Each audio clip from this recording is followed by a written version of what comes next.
हमारे यहाँ Hollywood super hero movies काफी फेमस हैं और अच्छा खासा बड़ा बिजनेस भी करती हैं। पर अभी भी बहुत से लोग ऐसे हैं जो ये सुपर हीरो मूवीज नहीं देखते, जिसका एक रीजन ये भी सामने आता है कि ये सुपर हीरो मूवीज कॉमिक्स पर बेस्ड हैं और एक दूसरे से कनेक्टेड रहती हैं, जिससे अगर रिसेंटली रिलीज हुई कोई मूवी आप जाकर देख भी लेते हैं तो उसमें बहुत सी चीजें आपको समझ नहीं आती। वैसे तो कई सारे सुपर हीरो यूनिवर्स हैं, पर आज मैं आपको बताती हूँ मार्वल कॉमिक्स पर बेस्ड मार्वल सिनेमैटिक यूनिवर्स की शुरुआत से अब तक की सारी मूवीज के बारे में कि वो किस ऑर्डर में आपको देखनी चाहिए या फिर किस ऑर्डर में वो रिलीज हुई थी। तो मार्वल सिनेमैटिक यूनिवर्स की शुरुआत हुई फिल्म आयरन मैन से, जिसके बाद Robert Downey junior super hero fans के फेवरेट बन गए थे और आज तक हैं। उसके बाद 2008 जून में आई द इनक्रेडिबल हल्क और उसके बाद 2010 में फिर से रॉबर्ट डाउनी जूनियर की आयरन मैन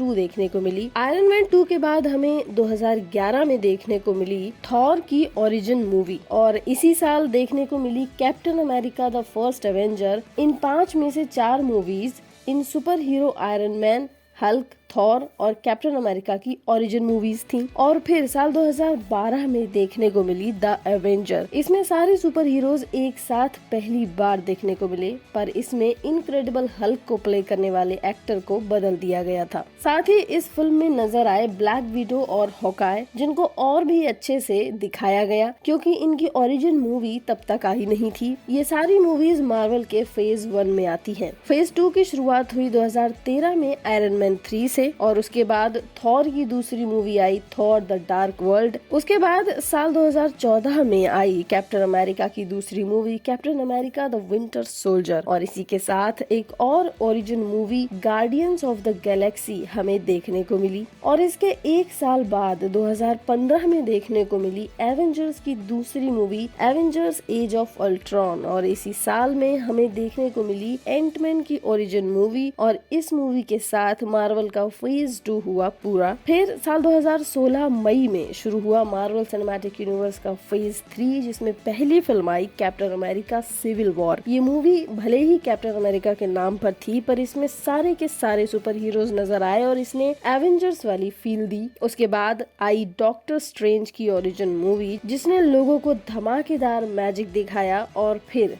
साल 2017 में आई गार्डियंस की second movie guardians of the Galaxy volume 2 और उसके बाद हमें लोगों का favourite super hero Spiderman Marvel cinematic universe में पहली बार देखने को मिला। ये मूवी थी स्पाइडरमैन की पहली मूवी स्पाइडरमैन होमकमिंग। इससे पहले स्पाइडरमैन को कैप्टन अमेरिका सिविल वॉर में इंट्रोड्यूस किया जा चुका था। 2017 में ही देखने को मिली थॉर की तीसरी मूवी थॉर रैग्नारोक और उसके बाद 2018 में आई ब्लैक पैंथर की ओरिजिन मूवी। हालांकि ब्लैक पैंथर को भी सिविल वॉर मूवी में भी इंट्रोड्यूस कर दिया गया था। और इसके बाद हमें देखने को मिली एमसीयू की सबसे बड़ी मूवी में शामिल एवेंजर्स इन्फिनिटी वॉर, जिसने सक्सेस के नए रिकॉर्ड्स बनाए। और उसके बाद आई एंटमैन की second movie Ant Man and the wars और फिर देखने को मिली एक और ओरिजिन फिल्म कैप्टन मार्वल। और कैप्टन मार्वल के बाद में हमें देखने को मिली द एवेंजर्स की एवेंजर्स एंड गेम, जिसने इन्फिनिटी वॉर के रिकॉर्ड को तोड़कर नए रिकॉर्ड्स को कायम किया। इसके साथ ही मार्वल का फेज 3 पूरा हुआ और आखिरी फिल्म इसमें आई Spiderman Far From Home. Phase 3 पूरा होने के साथ ही मार्वल पूरी तरीके से बदलने वाला था और फेज 4 शुरू होते ही 2021 में टीवी सीरीज और फिल्म्स हमें दोनों ही देखने को मिली, जिसमें सबसे पहली टीवी सीरीज आई वांडा विजन, जो कि जनवरी 2021 में आई थी। फिर मार्च 2021 में आई दूसरी TV series the falcon and the winter soldier और फिर देखने को मिली फेज 4 की पहली मूवी जुलाई 2021 में आई ब्लैक विडो, जिसमें एक और नई ब्लैक विडो का ओरिजिन भी दिखाया गया था। फिर जून 2021 में आई थॉर के भाई लोकी की सोलो टीवी सीरीज, जहां से फेज 4 का असली खेल शुरू हुआ। फिर सितंबर में देखने को मिली एक और नए सुपर हीरो की origin movie Shang-Chi and the Legend of 10 Rings. फिर नवंबर में एक और नई मूवी देखने को मिली इटर्नल्स, जिसमें एक पूरे सुपर हीरो ग्रुप का ओरिजिन दिखाया गया था। एक और टीवी सीरीज आई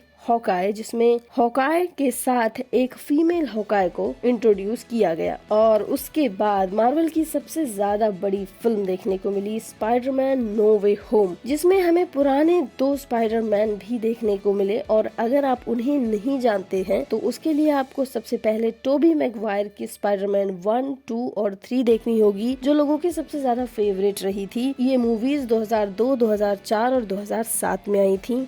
और फिर आपको देखनी होगी एंड्रयू गारफील्ड की 2 Spiderman movies, the amazing Spiderman 1 और 2, जो कि 2012 और 14 में आई थी। स्पाइडरमैन नो वे होम के बाद इस साल 2022 में मार्वल का पहला प्रोजेक्ट आया, मून नाइट। ये भी एक टीवी सीरीज थी जो कि मार्च में आई और ये एक नए सुपर हीरो मून नाइट का ओरिजिन सीरीज थी। फिर हमें देखने को मिली Doctor Strange in the Multiverse of Madness की फिल्म। और अब 8 जून से शुरू हुई है मार्वल की एक और नई टीवी सीरीज मिस मार्वल, जो कि ऑब्वियसली मिस मार्वल की ओरिजिन सीरीज है। इसके बाद आपको आगे कई सारी मूवीज और सीरीज देखने को मिलने वाली हैं। जुलाई में आने वाली है थॉर की 4th movie, Thor love and thunder. फिर अगस्त में 2 सीरीज आएंगी। 10 अगस्त को ग्रूट की शॉर्ट सीरीज आई एम ग्रूट आएगी और फिर 17 अगस्त को आएगी शी हल्क की सीरीज, जो कि उसकी भी ओरिजिन टीवी सीरीज होगी। और उसके बाद नवंबर में देखने को मिलेगी ब्लैक पैंथर की दूसरी movie, black panther Wakanda forever, जिसमें पुराने हीरो की डेथ हो जाने की वजह से नए हीरो को इंट्रोड्यूस किया जा रहा है। फरवरी 2023 में आएगी एंटमैन की तीसरी movie, Ant Man and the Wasp Quantumania. और इसी तरीके से आगे बहुत सारी मूवीज भी आने वाली है। तो ये मार्वल का अब तक का पूरा सुपर हीरो यूनिवर्स है। इसमें इतनी सारी मूवीज आ चुकी हैं और अब आने वाले टाइम पर कुछ ऐसे सुपर हीरोज को इंट्रोड्यूस किया जा रहा है जिनकी बहुत सारी मूवीज और सीरीज सालों से आती रही हैं, पर वो मार्वल के सिनेमैटिक यूनिवर्स का हिस्सा नहीं थी। पर अब उन्हें इस यूनिवर्स में लाया जाने वाला है और इसके बारे में बहुत से सुपर हीरो फैंस तक नहीं जानते। तो इनकी इन सारी मूवीज और सीरीज को लेकर मैं बहुत ही जल्द एक दूसरा वीडियो बनाऊंगी। वैसे मार्वल की लगभग सारी मूवीज आपको डिज्नी प्लस हॉटस्टार पर देखने को मिल जाएंगी, पर स्पाइडरमैन की मूवीज और हल्क की एक मूवी आपको यहाँ नहीं मिलेगी। वो आपको नेटफ्लिक्स और अमेज़न प्राइम पर मिल जाएंगी। दोस्तों, अगर आपको इन मूवीज को लेकर अगर कोई सवाल है तो आप कमेंट में पूछ सकते हैं, या फिर आप इनमें कुछ ऐड करना चाहते हैं तो भी बता सकते हैं। अगर वीडियो आपको अच्छी लगी हो तो लाइक भी कीजिएगा और सब्सक्राइब भी कीजिएगा।